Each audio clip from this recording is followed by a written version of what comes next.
Covid-19 já representa 60% dos casos de síndrome respiratória grave no país. TCU aprova leilão de concessão de Congonhas e outros 14 aeroportos. E você vai ver também. Confiança empresarial sobe em maio e tem maior nível desde outubro de 2021. Inflação nas alturas faz mais de 90% dos brasileiros mudarem hábitos de consumo. Estados Unidos anunciam envio de novas armas avançadas para a Ucrânia e Rússia responde com ameaça. Comemoração dos 70 anos de reinado de Elizabeth II ganha a exposição feita de Lego na Inglaterra. Agora no Jornal das 18h30. Olá, boa noite. São 18h31 pelo horário de Brasília. Boa noite. Você acompanha agora notícias do Brasil e do mundo desta quarta-feira. O governo do estado de São Paulo decidiu hoje recomendar a volta do uso da máscara de proteção contra a Covid-19 em locais fechados, como salas de aula, cinema e escritórios. A prefeitura da cidade de São Paulo também decidiu seguir o governo do estado, mas a medida tomada em virtude do aumento de casos da doença não é obrigatória. Deverá prevalecer o bom senso de cada um.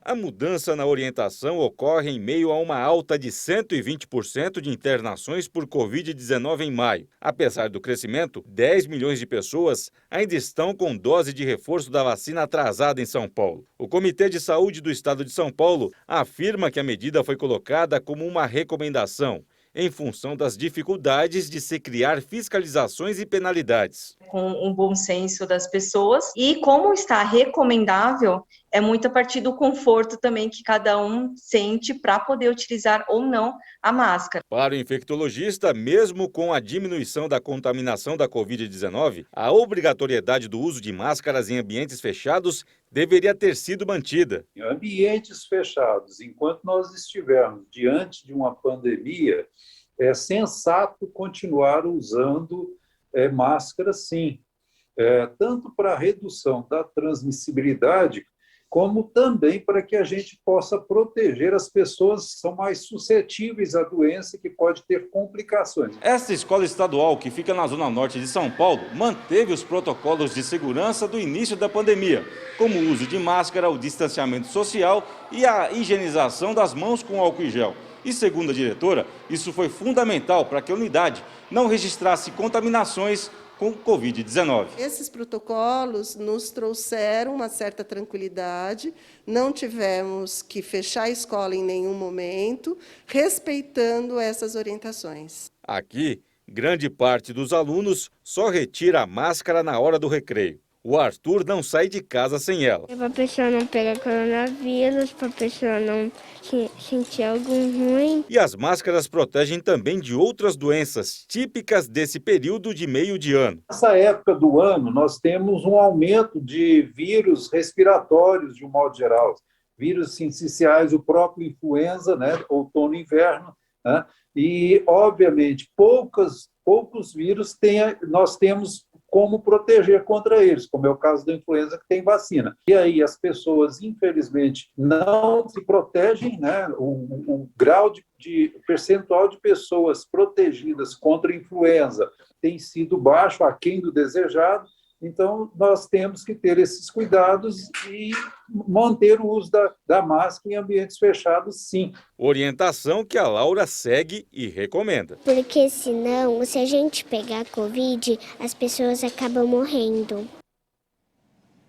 E ainda falando sobre o assunto, a Covid-19 representa quase 60% dos casos de síndrome respiratória grave no país.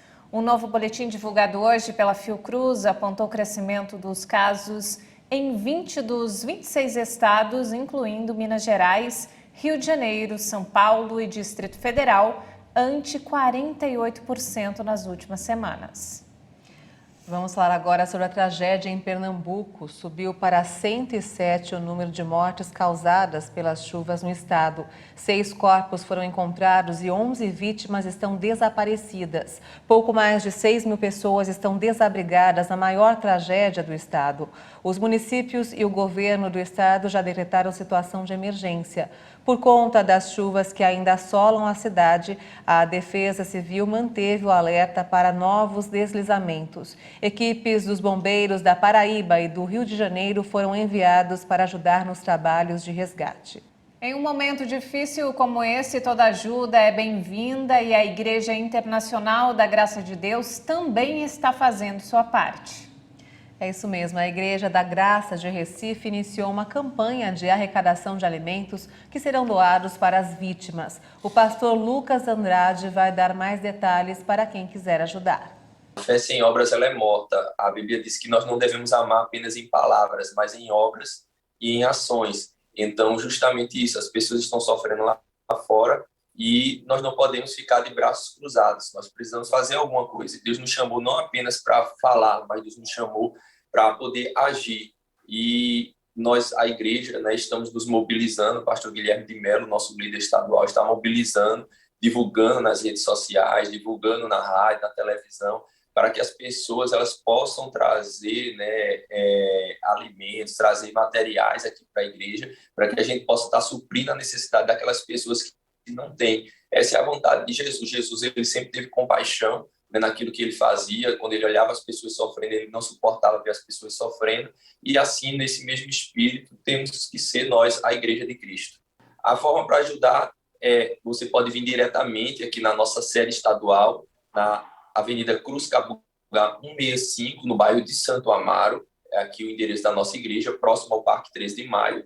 Ou você pode também, se quiser tirar alguma dúvida, ligar para o DDD, né, 81 3097 7415, ou para o WhatsApp da igreja, DDD também 81 9594 9139. E olha só, o Tribunal de Contas da União aprovou a 7ª rodada do leilão de concessão do aeroporto de Congonhas e outros 14 terminais. A operação deve ocorrer no mês de agosto e prevê 7 bilhões e 300 milhões de reais em investimentos. O leilão será dividido em 3 blocos. O aeroporto de Congonhas lidera o bloco São Paulo e mais 10 terminais. Os outros blocos são compostos pelos aeroportos de Campos de Marte e Jacarepaguá, de aviação geral, e pelos terminais de Belém e Macapá. Grandes grupos, como a CCR, estão interessados no certame, segundo informou o Ministério da Infraestrutura.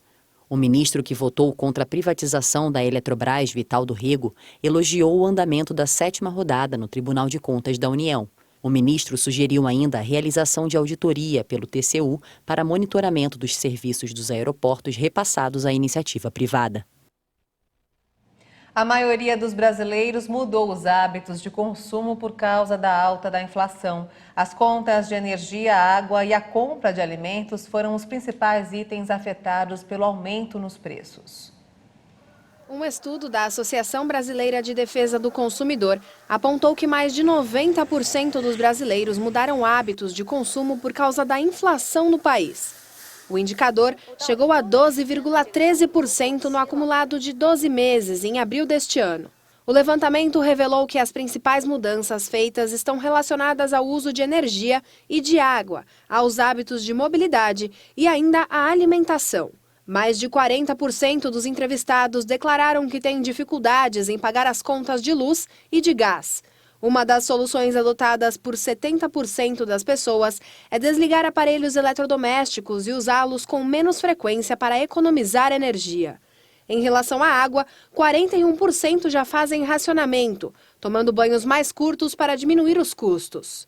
A pesquisa ainda mostrou que 44,5% dos brasileiros passaram a evitar o uso de carro por causa do aumento do preço do combustível. Uma alternativa foi o uso de bicicletas, adotado por cerca de 33% dos entrevistados. O uso do transporte público também foi citado como forma de evitar gastos com deslocamento. O consumo de alimentos foi outra parte importante impactada pela alta dos preços. Quase a metade dos entrevistados afirmou que diminuiu o consumo de carne bovina, frango e peixe para reduzir os custos. Já a escolha de produtos de marcas mais baratas é uma prática adotada por cerca de 65% das pessoas. O índice de confiança empresarial divulgado pela Fundação Getúlio Vargas avançou em maio. E essa foi a terceira alta seguida do indicador. O índice de confiança empresarial, calculado pela Fundação Getúlio Vargas, avançou 2,9 pontos de abril para maio na terceira alta seguida. O indicador atingiu 97,4 pontos, em uma escala de 0 a 200.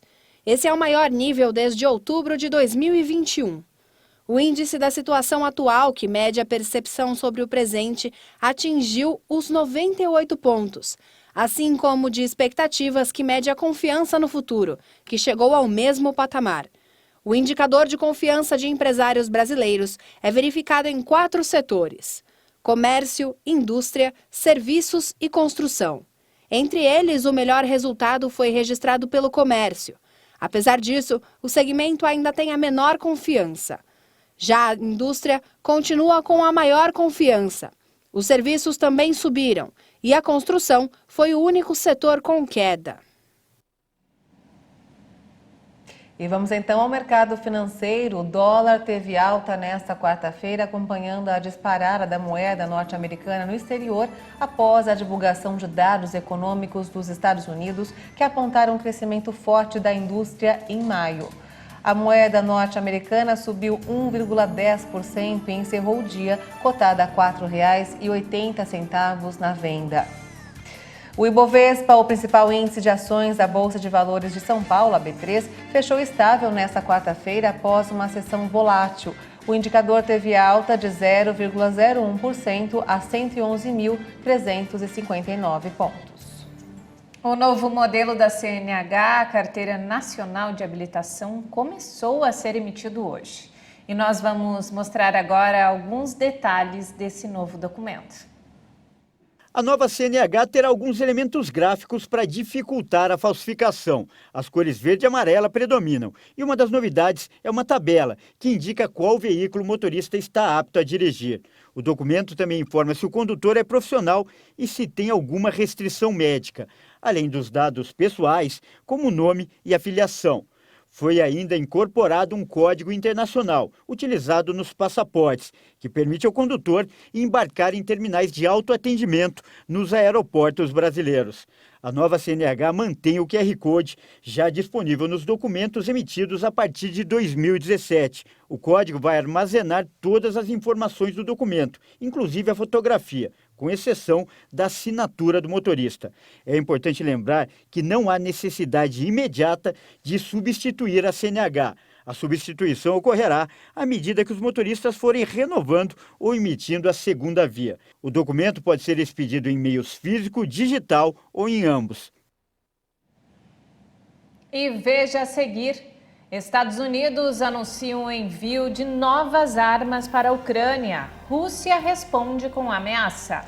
E ainda, a comemoração dos 70 anos de reinado da Rainha Elizabeth ganha exposição feita de Lego na Inglaterra. Os detalhes você confere em instantes. Até já!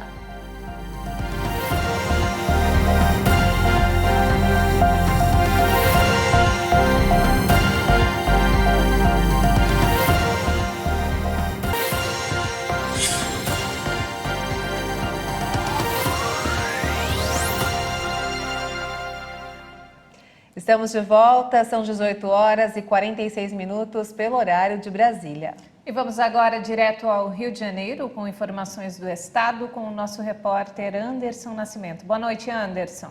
Boa noite, Juliane e Maria Alice. A juventude se torna foco da Organização das Nações Unidas e o projeto criado para ela propõe o benefício de R$ 500. Estão abertas até dia 14 14 deste mês as inscrições para o Pacto pela Juventude, que vai oferecer bolsas de R$ 500 para formar líderes locais com foco em cultura, esporte, sustentabilidade e tecnologia. O projeto é uma iniciativa da Secretaria Especial da Juventude Carioca e da Organização das Nações Unidas para a Educação, Ciência e Cultura. Podem participar os jovens de 15 a 29 anos que residam nas comunidades e periferias cariocas. O programa prevê conceder até 800 bolsas. As inscrições são feitas pela internet e as atualizações serão postadas no Instagram da Secretaria. Agora vamos à investigação da morte de Henri Borel. A Justiça do Rio ouve nesta quarta-feira novos depoimentos de testemunhas no caso que investiga a morte do menino Henri Borel. Elas foram convocadas pela defesa do ex-vereador Dr. Jairinho, que é réu no processo. O réu acompanhou a audiência por teleconferência, pois está preso em Bangu. Ainda serão ouvidos na 2ª Vara Criminal o perito legista Leonardo Uber, que assinou o laudo de necropsia, e o assistente técnico Sami El Jundi, contratado pelos advogados do ex-vereador. Henri morreu em março de 2021 no apartamento em que vivia com o padrasto Jairinho e com a mãe, Monique Medeiros, na Barra da Tijuca, zona oeste do Rio. Agora, uma mudança na mobilidade do Rio. O governador Cláudio Castro publicou um decreto que autoriza o transporte complementar intermunicipal de passageiros a trafegar pela Avenida Brasil. A medida visa garantir maior agilidade para os passageiros chegarem ao centro da capital, já que antes as vans intermunicipais tinham apenas a linha vermelha como rota. No entanto, para evitar impactos no trânsito, os veículos não estão autorizados a fazerem paradas de embarque ou desembarque na via. E a iniciativa vinha sendo solicitada pelos representantes do sistema de transporte complementar. Com o decreto, os aposentados do transporte alternativo poderão continuar trabalhando. Vamos torcer para que as viagens fiquem mais tranquilas para os cariocas. Maria Alice e Juliana, eu fico por aqui. Até amanhã. Obrigada, Anderson, pelas informações e até amanhã. Vamos agora aos destaques internacionais. Na China, ao menos 4 pessoas morreram e 14 ficaram feridas após 2 terremotos atingirem hoje a província chinesa de Sichuan. Os feridos foram encaminhados para hospitais da região, segundo divulgou a imprensa estatal. O Centro de Redes Sísmicas da China indicou que o primeiro terremoto aconteceu na cidade de Lushan, seguido de outro de 4,5 graus no município vizinho de Baoxin. Na internet, moradores de várias cidades da província relataram ter sentido os abalos. Uma autoridade local do Partido Comunista Chinês disse que o sinal telefônico foi severamente interrompido após o terremoto. Quase 4.500 médicos, bombeiros, militares, socorristas e policiais foram mobilizados para operações de busca e resgate, atendimentos aos feridos, liberação de vias e transporte de moradores para um local seguro. Sichuan, uma região montanhosa e conhecida mundialmente por suas reservas de pandas, é atingida várias vezes por mês por terremotos de intensidades variadas. E o presidente dos Estados Unidos, Joe Biden, anunciou o envio de novas armas avançadas para a Ucrânia se defender da invasão russa. Enquanto isso, autoridades de Moscou denunciaram que as doações de armamentos aumentam o risco de um conflito entre russos e americanos. O presidente dos Estados Unidos, Joe Biden, anunciou que vai fornecer aos ucranianos sistemas de mísseis e munições mais avançados que permitirão alcançar com maior precisão os principais alvos a até 80 quilômetros de distância. Isso significa que a Ucrânia poderia atingir alvos em território russo. Autoridades da Casa Branca disseram que Kiev prometeu não disparar os mísseis contra a Rússia, que vão ser usados exclusivamente na defesa do país. Biden afirma que o único objetivo é ajudar a Ucrânia a lutar no campo de batalha e ter uma posição mais forte possível na mesa de negociações e que não deseja uma guerra entre a OTAN e a Rússia. Mesmo assim, o Kremlin acusou Washington de jogar lenha na fogueira. O porta-voz da presidência russa, Dmitry Peskov, disse que as doações não encorajam a liderança ucraniana a querer retomar as negociações de paz.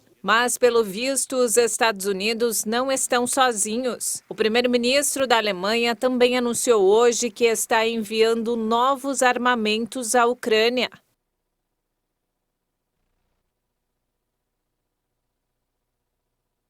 E vamos agora falar de esporte. Quem está aqui com todas as informações é Leonardo Félix. Boa noite, Léo. Boa noite, Léo. Boa noite, Maria. Boa noite, Juliana. E a todos que nos assistem aqui na HIT. O atacante Neymar sofreu um pisão no pé direito durante o treino desta quarta-feira e virou dúvida para o amistoso de amanhã do Brasil contra a Coreia do Sul. O camisa 10 da seleção caiu no chão depois de uma disputa de bola no treinamento entre titulares e reservas. Ele deixou o local mancando e postou uma imagem do pé inchado nas redes sociais. O médico da seleção, Rodrigo Lasmar, afirmou que é difícil saber se ele vai poder jogar na próxima quinta-feira contra os sul-coreanos e que a avaliação deve ser feita no dia do jogo. Ele explicou que Neymar sofreu com muitas lesões no pé direito, em particular uma fratura no quinto metatarso sofrida em fevereiro de 2018 e outra lesão no mesmo pé em janeiro de 2019. Na última temporada, o brasileiro enfrentou muitos problemas físicos, sobretudo uma lesão no tornozelo, que o afastou dos gramados por 13 partidas. O Brasil enfrenta, além da Coreia do Sul, o Japão nesta janela de amistosos. O técnico Tite tem apenas mais uma convocação antes de entregar a lista final dos jogadores que vão disputar a Copa do Mundo do Catar em novembro. O jogo acontece amanhã às 8 da manhã. E agora é oficial. O Milan anunciou a venda para um fundo de investimentos norte-americano por 1 bilhão e 200 milhões de euros, aproximadamente 6 bilhões de reais. O clube italiano, que acabou de conquistar seu primeiro título nacional desde 2011, vinha se reestruturando desde 2018. Quem fechou a compra foi a Redbird Capital Partners, que administra um capital de aproximadamente 4 bilhões e meio de dólares, com investimentos no grupo que comanda o Liverpool, além de ter participação no Toulouse, da França. A administradora do clube desde 2018 seguirá com participação minoritária. Os dois grupos anunciaram uma parceria que dará continuidade ao progresso recente que levou o Milan a voltar a conquistar o campeonato italiano após 11 anos. A transição ocorre em setembro, 3 meses após a assinatura do contrato. O fundo também tem participações nos Estados Unidos, no beisebol e no hóquei no gelo, e na Índia, no cricket. Em um comunicado, o grupo americano informou que está honrado por fazer parte da ilustre história do Milan e vê com entusiasmo a perspectiva de poder escrever o próximo capítulo do clube neste momento de retomada do topo do campeonato italiano, já de olho no futuro de conquistas europeias e mundiais. E o atacante Gareth Bale confirmou que está de saída do campeão europeu Real Madrid depois de quase 10 anos. O astro publicou em suas redes sociais uma carta de despedida para a torcida. Ele tinha contrato com o clube apenas até o fim desta temporada e não teve o vínculo renovado. Na publicação, o atacante de País de Gales escreveu: "Juntos fomos capazes de criar momentos que vão viver para sempre na história deste clube e do futebol. Foi uma honra. Obrigado. Alá Madrid." No texto, Bale também agradeceu aos companheiros, treinadores, equipe técnica e torcedores e citou o presidente Florentino Pérez, responsável por sua contratação, na época a maior transação da história do futebol. Em 2013, o Real Madrid pagou ao Tottenham 100 milhões de euros. O galês chegou ao Santiago Bernabéu e foi decisivo com a camisa merengue em 2 finais de Liga dos Campeões, marcando 3 gols. Mas apesar das famosas arrancadas e outras grandes jogadas, contusões e irregularidades em campo impediram um retorno esportivo correspondente ao investimento milionário. Ao longo do último ano, o galês foi pouquíssimo utilizado pelo técnico Carlo Ancelotti, que preferiu outros atacantes. Bale jogou apenas 7 partidas na temporada. O jogador de 32 anos ainda não revelou seu destino. Bem, eu fico por aqui, volto na próxima quarta-feira. Muito obrigado a todos que nos assistiram aqui na HIT. Deixo com vocês, Maria Alice, com Juliana. Muito obrigada, Léo. Boa noite para você. Obrigada, Léo. Até a próxima quarta-feira. Até. E olha só, antes de encerrar as comemorações do jubileu de platina da Rainha Elizabeth, ganhou uma exposição feita de Lego na Inglaterra. É isso mesmo, a exibição em uma rua em frente ao castelo de Windsor antecede a ocasião oficial, que vai começar no dia 2. O fabricante dos modelos especializados trabalhou durante meses e mais de 200 horas para terminar a tela. Várias cenas foram criadas com 18 mil peças individuais de Lego, incluindo uma maquete da rainha na sacada do palácio, acompanhada por familiares e assistidos por uma multidão, além de uma réplica da escultura do Jubileu da Árvore. Uma cena de festa fora do castelo de Windsor também está em exibição. Nessa semana, a Grã-Bretanha vai celebrar durante 4 dias o recorde de 70 anos da rainha no trono, com desfiles militares até um show pop do lado de fora do Palácio de Buckingham. Muito bacana. E não temos mais tempo, essa edição fica por aqui. Mais informações ao longo da nossa programação. Ótima noite para você. Muito obrigada pela sua companhia, uma boa noite para você e até amanhã. Tchau.